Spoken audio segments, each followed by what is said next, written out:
If calorie counting failed you, I have the 3-step solution. Is calories in versus calories out flawed? No. Well, misunderstood. And I'll prove it to you. I spent my career breaking down the real roots of obesity and focusing on calories in versus calories out, while true is too simple. It's like if I gave you a hose and then said, put out that burning building. Before you shoot water, you might wish you knew what gear to wear, where to stand, how to prevent the building from collapsing. You need to know how to execute using the water. It's the same thing for calories in. Yet, have you ever asked yourself, what controls calories in? Or did you just think it was willpower? Because it's not. It actually involves your hunger, your genetics, cravings. I'm going to help you understand them in a way that makes eating less much easier over time. You'll see how it's all interconnected. So let's continue to trash calories, because did you know that calories aren't really the thing that make you feel full? At least not the way you think they do. Hunger can intensify cravings and a drive to seek food. So ensuring your meals are as filling as possible while still being delicious and simple elevates yourself to be in a better position for the rest of the framework. The Wheel of Fullness explains it perfectly. When it's full, you feel full. Most people only fill it with calories and then cut them, creating a void. You lose weight, but the void continues to grow. It becomes too much to handle, and then you yo-yo right back. We can and should fill that void with something else. And based on hundreds of hunger studies that I've read, 3 tools are essential. And while you may have heard the first one as a fun tip, I'm going to prove to you why it is probably one of the most important things in all of hunger. Your stomach senses weight, pounds. If it didn't, you'd eat until it tore. We need to use that. Do you know how much food you eat in a day? Not calories, but pounds. Literal pounds. Because you likely eat a very specific number between 3 to 5 pounds without even noticing. It's a natural stop signal. So every meal needs to hit that stop signal before your calorie count goes too high. At the end, I'm going to show you clear goals to hit for every meal and a couple of shortcuts. Next, protein. Protein makes the machinery your cells use. It's made up of 20 amino acids, and 9 of them you can't make yourself. So your body has to constantly scan for protein in your food. Every protein-free meal is a missed chance to trigger fullness. 25 to 30% of calories from protein is an excellent target. And finally, fiber.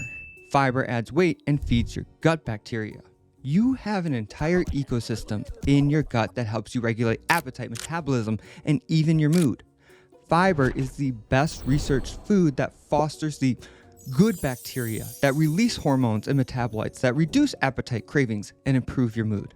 Real goals for you to hit for each meal are below. I'm so nerdy I turned it into a formula and make sure all my meals hit, but you don't need math. Here are 2 simple guidelines that you can implement today that are going to get you close. First, every meal should contain at least 1 cup of fruit or vegetable. Use up to 1/2 tablespoon oil of your choosing per cup of veg. This alone will add up to 1 pound of food to your diet for very few calories, and it pushes you towards your fiber goal as well. 2, add a 4 to 6 ounce serving of lean protein to your meals, about the size of your fist. If you have a hard time getting protein, don't worry, because a whey protein powder that showcases complete protein is a perfect supplement. I have a series of meal plan videos that go into more detail and show you more advanced examples, but these 2 changes are a perfect place to start. So, now that we won't be as bogged down by hunger, we can build on it. And it involves reshaping your food environment. Did you know that this part's genetic? Not your metabolism, your drive to consume food. You see, our brains evolved to hunt calories for survival. Eat it, feel good, remember it, find it again. This system kept us alive for millions of years because food was scarce. 50 years ago, we dropped a bomb on society. Some of us got unlucky. Our genetic drive to eat it, feel good, and seek it is too strong. And if you're watching this video because you're struggling, you're probably in the unlucky group. So we have to adapt and build a new set of skills. Category 1 tackled eat it, make food more filling. Category 3 is going to tackle feel good. And in this category, we tackle remember and find it again. It's a simple 2-step system to reshape your food environment that doesn't require you to go cold turkey. Now, I'll fight with a bowl of potato chips in plain sight. But if you put them high up in a cupboard that requires a stool to get, I'm surprisingly fine. But that doesn't work for everything. Picture a guilty pleasure. Is it a stale peep? A sugar-coated marshmallow bird often eaten during the Easter holiday? Okay, that one might just be me. But stick with me, picture your own. If you take this odd, unnatural creation of sugar and put it in my home, it doesn't matter if you put it on a top shelf, in a cupboard, I'm gonna eat it. Something about that bright colored stale texture I really love. different items have different pulls. And it's based on something I like to call the effort versus pleasure relationship.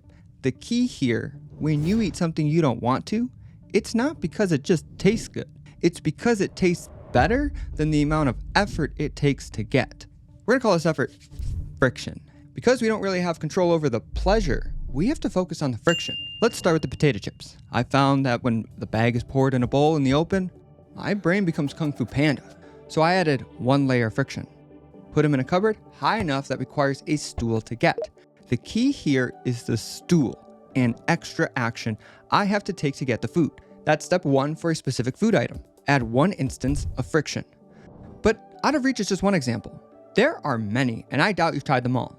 Number two is, let's have seconds. Portion big containers into small individual ones. These are built-in stopgaps that let you reassess if you want more. It's built-in friction. Number three is, make, don't buy. Something that could be made at home, you no longer buy at the store, you only get when you make it yourself. Number four, eat this first. You have to eat a Fullness Formula powered snack before you eat the thing that you're craving. The beauty of these first four is they don't put food off limits. They just make you less likely to grab it, and if you do, less likely to eat too much of it. Finally, and maybe the most important, lower friction on alternatives.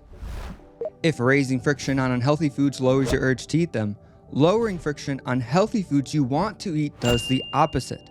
Eventually, you'll instinctually choose the healthy. So this brings us to step two, which keeps us sustainable because it's called assess. You're going to add one layer of friction at a time, and then you're going to assess how it makes you feel. We often restrict way too much, way too fast. This guides you to fine-tune your food environment until you find the sweet spot. All right, let's move on to category three, which tackles what to do when you get cravings in the moment, plus more. Food helps us escape boredom, sadness, anxiety. We call it emotional eating because these foods do make emotional discomfort feel better, but it's just for a moment, and the discomfort sets back in. However, a lot led to this moment, and we can change it. First is the trigger. This is a specific action that starts the chain to discomfort eating. The key is they have to be physical events. Don't just write down, I get stressed at work. No, what physical things happen at work that make you stressed or unhappy or feel discomfort later? Like Dan constantly making meetings that should be emails.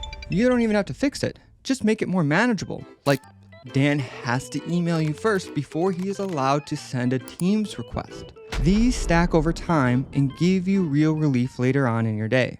But life will always have some form of stress. You can't get rid of it all. So that's why we look at the gap. The gap is where we like to feed the fire, which is when one thing goes wrong, everything goes wrong. When things start to add to your daily stress that maybe they typically wouldn't. So we need to interrupt feeding the fire. To do this, you're going to set an alarm on your phone and it's going to be titled, Am I Feeding the Fire? It's going to help you identify recurring triggers. And second, just catching yourself is often enough to stop these triggers from spiraling the rest of your day. And you'll find by just becoming more aware, it's going to happen less. But all of this so far does take time to work on. So we need something for in the moment. Here's the science-backed 3-step system. Step 1, when you feel that crazy sensation to emotionally eat food or because you're particularly bored this evening, we have to lower the feel-good potential from that food. We can do that by altering your sensation of taste, most commonly with mint. Brush your teeth, chew strong mint gum. When you do, you'll notice your drive for the food start to go down. And it doesn't have to be mint. It could be anything that clashes with the taste of the food that you're craving. Be creative, like a glass of low-calorie orange juice. And if you think of something interesting, cool, or unique that works for you, subscribe and let us know in the comments. Okay, now that you've temporarily altered your sense of taste, you're in a better position for step 2, which is to change your proximity. Move the food or move yourself. Often do both. A walk outside, a drive, anything to create space and give your brain a break. Cravings oscillate in intensity and shrink with distance. And so now that things are a little bit more under control, we can focus on what to do when we get back into the environment. Step number 3, make your brain busy. If you go back into the same environment and just sit there, the craving's more likely to come back. So we have to do something that demands active focus. Anything that has a constant signal that keeps bringing your brain back into the activity so you don't get the opportunity to ruminate. like a timed puzzle game to pull your brain away from the food. And remember, all of these strategies work as a set to naturally eat less and lower these drives forever. But this is just the tip of the iceberg. Did you know that you can shift your cravings towards healthy food? Find out here. If you want to dive deeper into hunger and see a full meal plan built around the Fullness Formula, check out this video. Thanks for watching, and I'll see you there.